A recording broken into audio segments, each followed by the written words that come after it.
সকলকে স্বাগতম জানাই পে স্কেল নিয়ে প্রত্যেক দিনের নিয়মিত যে আয়োজন থাকে এই ইউটিউব চ্যানেল বা ফেসবুক পেজের মাধ্যমে, যেখানে প্রত্যেক দিনের পে স্কেল সংক্রান্ত সত্য অথেন্টিক নিউজ আপনাদেরকে জানিয়ে থাকি।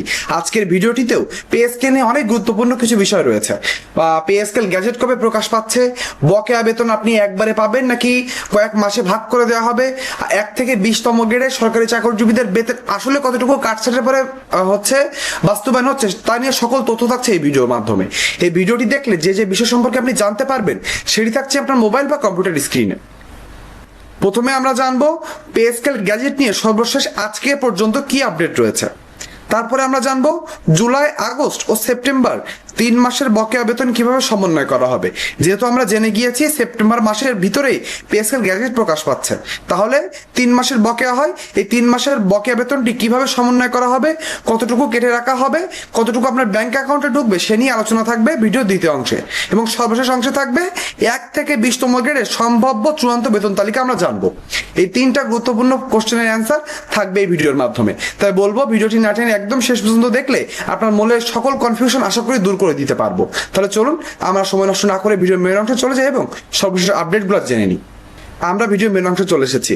ভিডিওতে যাওয়ার আগে আপনাদের সাথে অল্প কিছু সেকেন্ডের একটু কথা রয়েছে।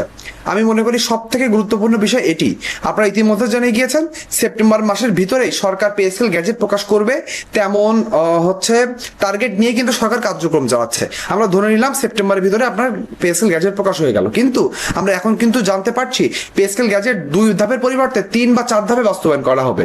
আর এই 3 থেকে 4 ধাপ বেসিক ভেঙে ভেঙে বাস্তবায়ন করা হলে সেই পে স্কেলটা কিন্তু আসলে সরকারি চাকরিজীবীদের কোনো কাজে আসবে না। এই 3 বা 4 ধাপে মূল্যস্ফীতি বৃদ্ধি পাবে এবং এই 3 বা 4 ধাপে বেতন বৃদ্ধি পাওয়ার ফলেও মূল্যস্ফীতির সাথে সরকারি চাকরিজীবীরা তাল মিলিয়ে পারবে না। পরে দেখা যাবে আপনার বেতন যতটুকু বাড়বে, ক্রয় ক্ষমতা এখন যা আছে তেমনই থাকবে, পে স্কেল এসে কোনো লাভ হবে না। এই জন্য সকল সরকারি চাকরিজীবীদের বলবো, আমরা একযোগে এক দাবি আমরা বলবো, সেটা হচ্ছে 2026 সালের জুলাই থেকে আপনারা আজ যাই করেন না কেন বেসিক বেতন 100% বাস্তবায়ন চাই। আপনারা ভাতা 2 ধাপের পরিবর্তে 3 ধাপে দেন, তাও আমরা মেনে নেবো, কিন্তু আমাদের বেসিক বেতনের সাথে কাটছাট করলে সরকারি চাকরিজীবীদের পে স্কেল কিন্তু শুভঙ্করের ফাঁকিতে রূপান্তর হবে। আশা করি আপনারা সকলে কমেন্ট বক্সে একযোগে লিখে জানাবেন এবং আপনার সামাজিক যোগাযোগ মাধ্যম ব্যবহার করে এই বিষয়টি সবার কাছে তুলে ধরবেন। এবার আমরা এক এক করে জেনে নিই আজকে সর্বশেষ আপডেটগুলো। প্রথমে আমরা জেনে নিব পে স্কেল গ্যাজেট নিয়ে সর্বশেষ আজ পর্যন্ত কি আপডেট রয়েছে। নবম জাতীয় পে স্কেলের গ্যাজেট সেপ্টেম্বরের দ্বিতীয় সপ্তাহে প্রকাশের লক্ষ্য নিয়ে সরকার আগাচ্ছে বলে দিয়েছি। সেপ্টেম্বরের শুরুতেই মন্ত্রিসভায় পে স্কেলের প্রস্তাব তোলার প্রস্তুতি চলছে। আপনাদের কিছু ইনসাইডার নিউজ জানাচ্ছি যে আমাদের যে সচিব কমিটির যে চূড়ান্ত রিপোর্টটি ছিল সেটি কিন্তু অলরেডি অর্থ মন্ত্রণালয়ে জমাদান হয়ে গিয়েছে। অর্থ মন্ত্রণালয় যেহেতু সচিব কমিটির সকলের স্বাক্ষরকৃত সেই চূড়ান্ত সুপারিশটি অর্থ মন্ত্রণালয়ে চলে গিয়েছে। অর্থ মন্ত্রণালয় এখানে কিন্তু চুলচেলার বিশ্লেষণ করছে। তারা বিশ্লেষণের মাধ্যমে কতটুকু সরকারের পক্ষে দেওয়া উচিত হবে, কিভাবে ভেঙে ভেঙে পে স্কেল বাস্তবায়ন করলে সরকারের উপরে আর্থিক চাপ কম পড়বে, অন্যদিকে সরকারি চাকরিজীবীরা একটু লাভবান হবে, এদিকেই কিন্তু আমাদের অর্থ মন্ত্রণালয় হিসাব নিকাশ করছে। সেটি হয়ে গেলেই আমাদের প্রধানমন্ত্রীর কাছ থেকে অলিখিত অনুমোদন নেওয়া হবে যে আমরা মন্ত্রিসভায় এটি বাস্তবায়নের জন্য বা অনুমোদনের জন্য উপস্থাপন করব। তখন প্রধানমন্ত্রীর অনুমোদন সাপেক্ষে কিন্তু এটি মন্ত্রিসভা বা ক্যাবিনেট বৈঠকে তোলা হবে এবং সেখানে অনুমোদনের পরে কিন্তু গ্যাজেট প্রকাশের আনুষ্ঠানিক কার্যক্রম শুরু হবে। উচ্চ পর্যায়ের সচিব কমিটির পর্যালোচনার কাজ শেষ পর্যায়ে রয়েছে। মন্ত্রী পরিষদ সচিবের নেতৃত্বে আরো একটি বৈঠকের পর অর্থ বিভাগ প্রস্তাবটি মন্ত্রিসভার উপস্থাপনের জন্য পাঠাবে, যেটা কার্যক্রম কিন্তু চলমান রয়েছে। মন্ত্রিসভার অনুমোদনের পর প্রস্তাবটি আইন মন্ত্রণালয়ের ভেটিং এর জন্য পাঠানো হবে। আপনি বলতে পারেন ভাই আইন মন্ত্রণালয়ের ভেটিং এর জন্য কতদিন লাগতে পারে? সরকারের সদিচ্ছা থাকলে এটা কিন্তু 1 সপ্তাহের কাজ মাত্র। এই ভেটিং এর কার্যক্রম শেষ হলে অল্প কিছু প্রশাসনিক কাজের পরেই কিন্তু পে স্কেল গ্যাজেট প্রকাশ। বিজি প্রেসের মাধ্যমে আমরা সরকারি চাকরিজীবীদের বহুল কাঙ্ক্ষিত দীর্ঘ 11 বছরের আমাদের যে বহুল কাঙ্ক্ষিত নবম পে স্কেল সেটি আমরা পেয়ে যাব। বলা হয়েছে যে পে কমিশনের সুপারিশ অনুযায়ী বেতন বৃদ্ধির হার, বিভিন্ন ভাতা ও সুযোগ সুবিধা নিয়ে চূড়ান্ত সমন্বয় করা হচ্ছে। সরকারের আর্থিক সক্ষমতা বিবেচনায় সচিব কমিটি পে কমিশনের সুপারিশের তুলনায় বেতন বৃদ্ধির হার কিছুটা কমানোর সুপারিশ করেছে। এখানে সব থেকে গুরুত্বপূর্ণ বিষয় চলে আসছে যে সচিব কমিটি সকল গ্রেডে কাটছাট করছে, উচ্চতর গ্রেডে বেশি করছে, নিম্নতম গ্রেডে কম করছে। কিন্তু আমরা সরকারি চাকরিজীবীরা চেয়েছিলাম 20,000 টাকার নিচে একটা সরকারি চাকরিজীবীদের দিলে কিন্তু কোনোভাবে তারা এই চরম মূল্যস্ফীতির বাজারে তাদের এই পরিবার পরিবারকে নিয়ে থাকতে পারবে না।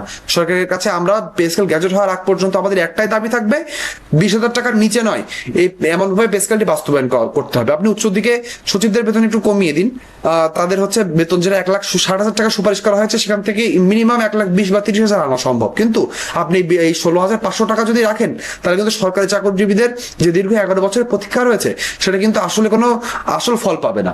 আশা করি সরকার এই বিষয়টি সদয় দৃষ্টি দিয়ে দেখবে এবং সর্বনিম্ন বেতন 20,000 টাকা রেখেই 20তম গ্রেডে বেসিক বাস্তবায়নের জন্য গ্যাজেট প্রকাশ করবেন। ভিডিওর এই অংশে আপনি এখানে একটি ছবি দেখতে পাচ্ছেন যেখানে বলা হয়েছে আমার ইউটিউব চ্যানেল থেকে যারা ভিডিও দেখে থাকেন তার শতকরা 80% মানুষ আমার ইউটিউব চ্যানেলটিকে সাবস্ক্রাইব করেন না। আপনাদের কাছে অনুরোধ করব প্রত্যেকদিন মিনিমাম একটা ভিডিও আপনাদেরকে পে স্কেল সংক্রান্ত সর্বশেষ তথ্য, সত্য, অথেন্টিক নিউজ শেয়ার করে থাকি। এই জন্য সকলের কাছে অনুরোধ করবো যারা প্রথম এসেছেন অথবা যারা নিয়মিত ভিডিও দেখা হয় কিন্তু এখনো সাবস্ক্রাইব করা হয়নি, পে স্কেল সংক্রান্ত সামনে মন্ত্রিসভা সহ বিভিন্ন নানা রকম আপডেট আসবে, সে তার সঠিক এবং সত্য নিউজ পেতে হলে আমার ইউটিউব চ্যানেলটি অবশ্যই সাবস্ক্রাইব করে দিবেন। অন্যদিকে আরেকটি ছবি রয়েছে যেটি আমার ফেসবুক পেজ, পোস্ট, গ্রুপস বা রিলস থেকে ফেসবুকের ভিতরে পে স্কেল সংক্রান্ত সর্বশেষ তথ্য পেতে আমার ফেসবুক পেজটি ফলো করে দিতে ভুলবেন না। তাহলে কি হবে, আমি ফেসবুক পেজে যখনই কোনো পে স্কেল সংক্রান্ত পোস্ট করবো সেটি সবার আগে আপনার সামনে চলে যাবে। শেষ অংশে বলা হয়েছে যে অর্থমন্ত্রী আমির খসরু মাহমুদ চৌধুরী জানিয়েছেন সংশ্লিষ্ট কমিটির কাজ শেষ হলেই প্রস্তাবটি মন্ত্রিসভায় যাবে এবং চলতি বছরের মধ্যে নতুন বেতন কাঠামো কার্যকর করা হবে। তার মানে যেহেতু আমাদের মাননীয় অর্থমন্ত্রী আমির খসরু মাহমুদ চৌধুরী স্পষ্ট করে জানিয়ে দিয়েছেন পে স্কেল গ্যাজেট এই অর্থ বছরের ভিতরে আসছে, আমরা ধরে নিতে পারি এই অর্থ বছর তিনি বলেছেন, এই অর্থ বছর না সরি তিনি বলেছেন 2026 সালের ভিতরে পে স্কেল গ্যাজেট আসছে, আমরা ধরে নিয়েছি এবং সরকারের যে আমরা কার্যক্রমে যতটুকু গতিবেগ দেখতে পাচ্ছি সেই হিসাবে কিন্তু আমরা ধরে নিয়েছি সেপ্টেম্বর মাসের দ্বিতীয় সপ্তাহের ভিতরে সরকারি চাকরিজীবীদের বহুল প্রতীক্ষিত নবম পে স্কেলটি গ্যাজেট প্রকাশ হতে পারে। এবার আমরা শেষ করলাম প্রথম অংশ, এবার আমরা চলে আসবো দ্বিতীয় অংশ। সেটি হলো জুলাই, আগস্ট ও সেপ্টেম্বর মাসের যে 3 মাসের বকেয়া বেতন রয়েছে এটা কিভাবে সমন্বয় করা হবে। অনেকে বারবার প্রশ্ন করছেন, আমি কিন্তু কালকে ভিডিওতে একবার জানিয়েছিলাম আপনাদেরকে যে বকেয়া বেতন দেওয়া হবে, অর্থাৎ আমরা ধরে নিলাম সেপ্টেম্বর মাসের শেষ সপ্তাহ হলেও গ্যাজেট প্রকাশ হলো, তাহলে আপনি অক্টোবর মাস থেকে নবম পে স্কেলের বেতন পাবেন। আপনি বলেছেন যে ভাই আমি তো বেতন পাবো, কিন্তু আমার যে এখন 10 বা 15% বিশেষ প্রণোদনা রয়েছে এটা কিভাবে কেটে নেওয়া হবে, কিভাবে হিসাব করব, তার সকল খুঁটিনাটি বিষয় থাকবে এই অংশে। বলা হয়েছে পে স্কেল 1 জুলাই থেকে কার্যকর ধরা হলে জুলাই, আগস্ট, সেপ্টেম্বরে 3 মাসের বেতন নতুন কাঠামো অনুযায়ী পুনর্নির্ধারণ করতে হবে। বর্তমানে কর্মকর্তা কর্মচারীদের পুরনো বেতন কাঠামো অনুযায়ী বেতন পাচ্ছেন, ফলে নতুন বেতন কাঠামোর সঙ্গে পুরনো বেতনের যে পার্থক্য তৈরি হবে সেটি বকেয়া হিসেবে জমা হবে। তাহলে এখানে আমি একটা স্পষ্ট বিষয় মনে করিয়ে দিই, আমি ধরে নিলাম আপনি এখন বেসিক পাচ্ছেন 10,000 টাকা, 10 বা 15% আপনার হচ্ছে 10 বা 15% হারে আপনার যে বিশেষ প্রণোদনা রয়েছে সেটি বাড়ার পরে আপনার বেতন এসে দাঁড়িয়েছে 12,000 টাকা বেসিক। তাহলে আপনার কিন্তু হিসাব করতে হবে 10,000 টাকা বেসিক থেকে, অর্থাৎ এই যে 3 মাসের বেতন আপনি পাবেন এই 3 মাসের বেতন আপনি 10 বা 15% বেসিকের কমিয়ে আনবেন, কমিয়ে আনলে সেটা 3 মাসের বেসিকের এই যে 30% আপনার বেতন থেকে কমিয়ে আনলে আপনি জানতে পারবেন যে নতুন পে স্কেলে যখন আপনার বেসিক বা বকেয়া বেতন সমন্বয় করা হবে তাহলে কতটুকু বাদ দেওয়া লাগবে আপনার। অর্থাৎ সরকার তো অলরেডি আপনাকে 10 বা 15% হারে বিশেষ প্রণোদনা দিয়েই দিয়েছে, এটা সরকার ফিরিয়ে নেবে আপনার কাছ থেকে। ফিরিয়ে নেবে বলতে অর্থাৎ বকেয়া বেতনে আপনার দেখা গেল আপনি 30,000 টাকা পাচ্ছেন, কিন্তু সরকার অলরেডি আপনাকে 10 বা 15% হারে বিশেষ প্রণোদনা 10,000 দিয়ে ফেলেছে, তাহলে এই 30,000 টাকা থেকে 10,000 টাকা কেটে নিয়ে সরকার আপনি 20,000 টাকা বকেয়া বেতন দিবে। আশা করি আপনাদেরকে বোঝাতে পেরেছি। আপনার যদি তা বুঝতে অসুবিধা আপনি কমেন্ট বক্সে লিখে জানাবেন, আমি একটি পুরো হিসাব 20তম গ্রেডের একজন সরকারি চাকরিজীবী কিভাবে বকেয়া বেতন হিসাব করবেন তার একটি হিসাবের ভিডিও আপনাদের সামনে তুলে ধরবো। বলা হয়েছে যে গ্যাজেট সেপ্টেম্বরের দ্বিতীয় সপ্তাহে প্রকাশ হলে অক্টোবর থেকে নতুন বেতন কাঠামো কার্যকরের বেতন দেওয়া শুরু হতে পারে, যেটা আমাদেরকে বলেছি 3 মাসের বকেয়া দেওয়া হবে। এখন মেন বিষয় বলতে পারেন যে ভাই বকেয়া বেতন কিভাবে দেওয়া হবে। আপনার যদি অষ্টম পে স্কেলের কথা মনে থাকে তাহলে আপনি জানবেন অষ্টম পে স্কেলেও কিন্তু একবারে বকেয়া বেতন দেওয়া হয়নি। সেখানেও আমরা যতটুকু মনে করতে পারছি, যেহেতু আমি তখন চাকরিরত ছিলাম না, আমি যত মানুষের কাছে শুনেছি সে বকেয়া বেতনে কিন্তু দেখা গিয়েছে যে কিছু মাসে 2-3 মাসে ভাগ করে দেওয়া হয়েছে, অর্থাৎ আপনার ধরেন 50,000 টাকা বকেয়া বেতন রয়েছে, সেটা 3 মাসে 17 বা 18,000 টাকা করে এভাবে দিয়ে কিন্তু আপনার বেতন দেওয়া হয়েছে। এভাবে কিন্তু হতে চলেছে যতটুকু আমরা জানতে পেরেছি। আশা করি আপনি বুঝতে পেরেছেন সরকার এই বকেয়া বেতন একবারে দেয় সরকারের দেখা যাবে অতিরিক্ত অর্থের চাপ পড়বে। সরকার সেদিকে না গিয়ে প্রত্যেক মাসে যদি 1 মাসের বকেয়া আপনাকে দিয়ে দেয় তাহলে 3 মাসের ভিতরে আপনার নতুন পে স্কেলের সাথে বকেয়া বেতন সরকার শোধ করে দিতে পারবে। এমনই কিন্তু আমরা শুনতে পেরেছি পে স্কেল বকেয়া নিয়ে। এবার আমরা চলে আসবো গুরুত্বপূর্ণ অংশ এবং ভিডিওর সব থেকে গুরুত্বপূর্ণ অংশ, সেটা হলো 1 থেকে 20তম গ্রেডের সরকারি চাকরিজীবীদের বেতন আসলে কতটুকু বৃদ্ধি পাবে।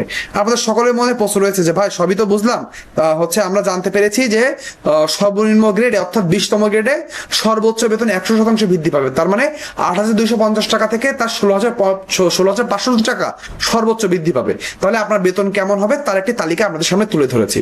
দেখেন একদম ডান পাশের কলাম, যেখানে বলা হয়েছে পে কমিশন কর্তৃক সুপারিশকৃত মূল বেতন দেওয়া হয়েছে, যেটা 1,60,000 টাকা থেকে 20,000 টাকা দেওয়া হয়েছে। আমরা জানি এটা কিন্তু হুবহু বাস্তবায়ন হচ্ছে না, সর্বোচ্চ 100% বাস্তবায়ন করা হবে এবং সেই নিম্ন গ্রেডের ক্ষেত্রে উচ্চতর গ্রেডে যত উঠবেন শতাংশ হারে আপনার বেতনের পরিমাণ কমে যাবে। কেমন, আমি এখানে আপনাদেরকে ধারণা দিব।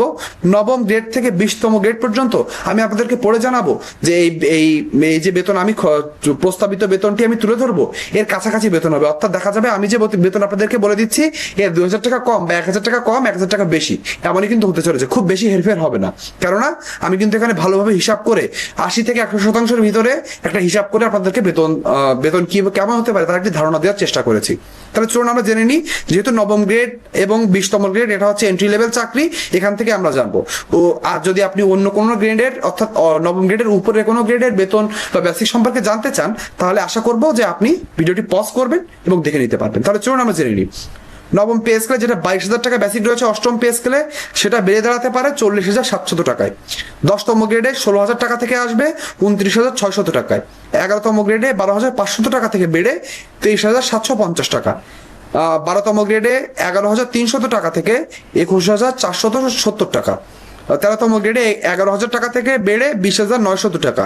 14তম গ্রেডে 10,200 টাকা থেকে বেড়ে 19,380 টাকা।